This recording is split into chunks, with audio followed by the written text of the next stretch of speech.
let's learn how to decrease half double crochet. The easiest way to do it is to skip a stitch. So skip the next stitch and half double crochet into the next stitch. So yarn over, insert, yarn over, pull through. We have 3 on the loop, yarn over, pull through 3. Although it's the easiest, the problem is we have a little bit of a gap there, which we don't always want. So let's learn how to do a decrease in half double crochet that doesn't leave a gap. So I shall undo that bit and start again. So the better way to do a half double crochet decrease is to combine 2 stitches.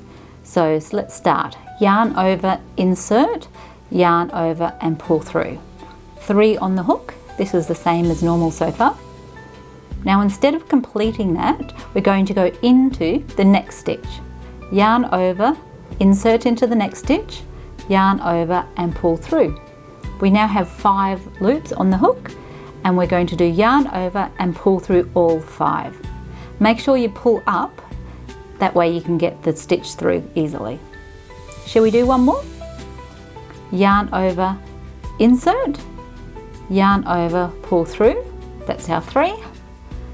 Go across to the next stitch, yarn over, insert, yarn over, pull through, 5 on the loop, and complete it, yarn over, pull through 5.